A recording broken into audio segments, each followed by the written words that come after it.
Nouvelle vidéo aujourd'hui, top et flop du Grand Prix de France au Castellet qui s'est déroulé le week-end dernier, comme vous le savez. Euh, Avant de commencer cette vidéo, j'ai pas été très présent ces derniers temps. Je crois que j'en suis à 4 vidéos depuis 2 mois, donc bon, ça fait pas beaucoup. De toute façon, là, je vais avoir du boulot, hein. Il va y avoir les Grands Prix de Styrie et d'Autriche à Spielberg. Les 2 week-ends prochains, mais de toute façon j'ai prévu de faire d'autres vidéos à côté. Donc il y en aura une sur Max Verstappen, l'autre sur Sergio Perez, et il y en aura certainement d'autres d'ici là. Une autre, cette fois-ci c'est une petite, j'aurais besoin de votre aide, entre guillemets. Bon, clairement, ça fait 2 ans que je suis sur YouTube et j'ai toujours pas trouvé d'intro pour ma chaîne. Donc, bon, si vous en avez une, je suis preneur. Si vous voulez, vous m'écrivez en commentaire une intro si vous voulez. Je verrai ça, parce que j'ai toujours pas d'intro en 2 ans et ça commence à faire beaucoup. Allez, on commence avec les tops. Avec Max Verstappen, évidemment, qui est le grand top de ce week-end.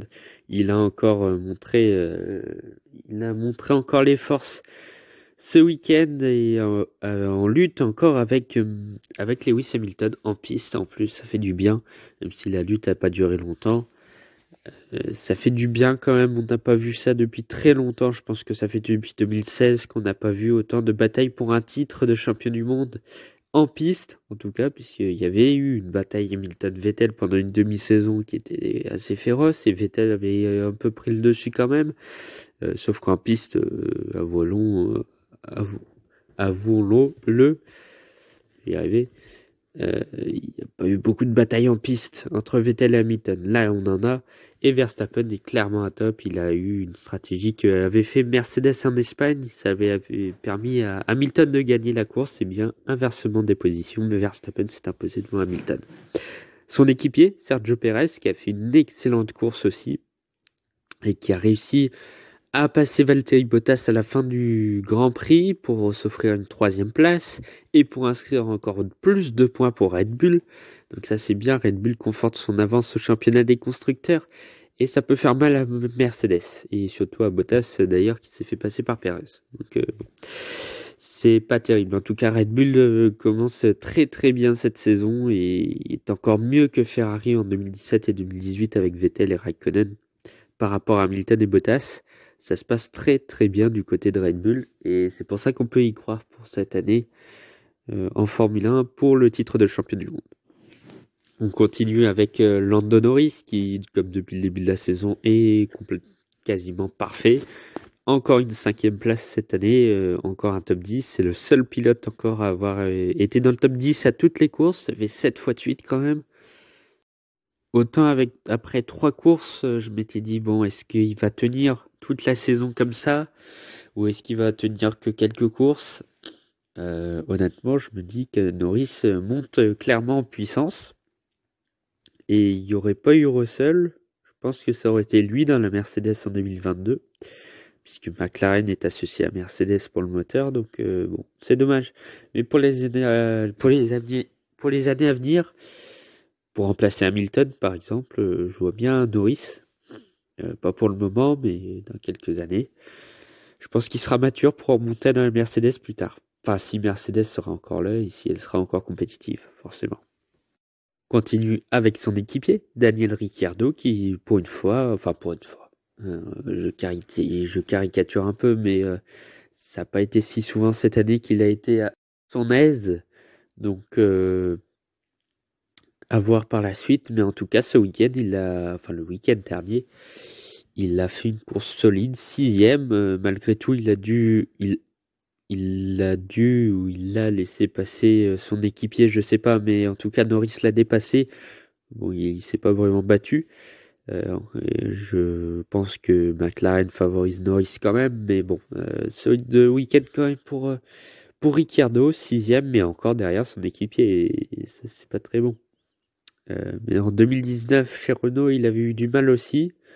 Et au final, en 2020, il a fini 5e du championnat avec 2 podiums. Donc, pour 2022, on ne sait jamais, il peut peut-être exploser à nouveau comme chez Renault les 2 dernières années.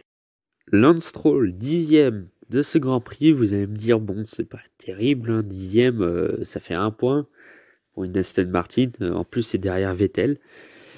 Mais n'empêche que sur un circuit où généralement il n'y a pas beaucoup de dépassements, même si cette année il y en a eu un peu plus, il est passé de 19e à 10e, puisqu'il s'est complètement troué en qualification. Il y a eu le premier tour, il a été annulé en Q1.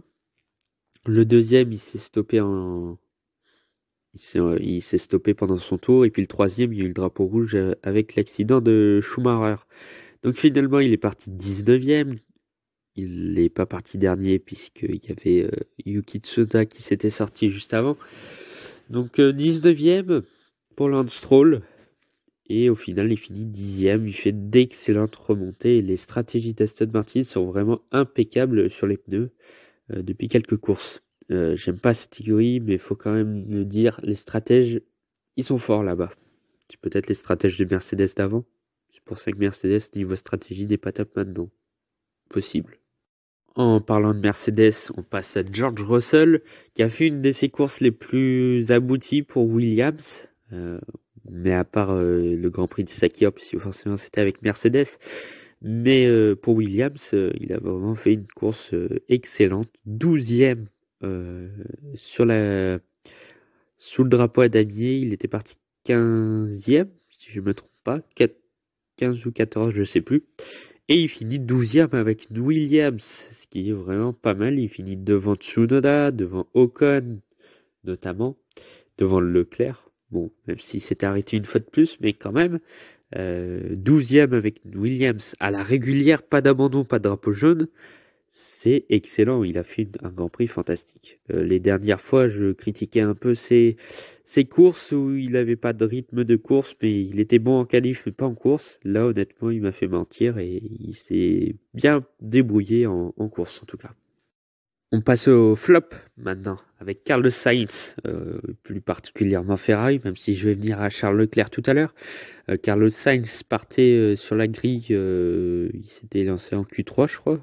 Oui, cinquième Sainz. Il avait fait une excellente qualif. Il était devant Leclerc et il s'est complètement troué en course. Est-ce que c'est lui ou la Ferrari qui s'est troué? Je sais pas, mais je pense que c'est plutôt la Ferrari qui n'avait aucun rythme ce week-end. Enfin, en tout cas en course, je sais pas ce qui s'est passé. En qualif, 5 et 8, 5 et 7. Et en course, 11 et 16. Je sais pas ce qui s'est passé chez Ferrari, mais ils sont complètement plantés. Déjà en arrêtant Sainz tôt, je crois qu'il s'était arrêté avant Ricciardo et Gasly. Il était ressorti derrière Ricciardo et je crois devant Gasly. Mais ensuite, le rythme de course a été vraiment nul, tout simplement. Et on peut dire du même pour Charles Leclerc, c'était même pire que Carlos Sainz. Il s'est retrouvé 12e de la course à un moment, et il s'était arrêté en premier. C'était le premier à s'arrêter au stand, il était ressorti 5e, je crois.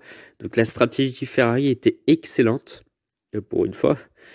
Mais là, il avait pas de rythme. Et puis en fin de relais, il avait plus du tout de rythme. Il était descendu de P5 à P12 avant de s'arrêter et de sortir 16e. Enfin 17e, il a dû dépasser Latifi, je crois. Latifi ou un autre pilote, je sais plus, ou Raikkonen, enfin quelque chose comme ça. Et il finit 16e, donc c'est très très loin pour Charles Leclerc, lui qui faisait des très bons résultats à Monaco et Azerbaïdjan. La réalité est revenue pour Ferrari, et c'est normal. Circuit traditionnel, Ferrari est plus en milieu de peloton. Mais j'attendais pas à les voir aussi autant en souffrance ce week-end. Enfin, en tout cas en course. Autre pilote en souffrance ce week-end, Esteban Ocon, qui a fait un gros flop ce week-end. Hein. En essai libre, il était très bien, il était dans les temps d'Alonso. En course, déjà en qualif, 11e, alors qu'on l'attendait beaucoup plus haut. Bon, ça a été guère mieux pour Alonso, qui était 9e, donc bon.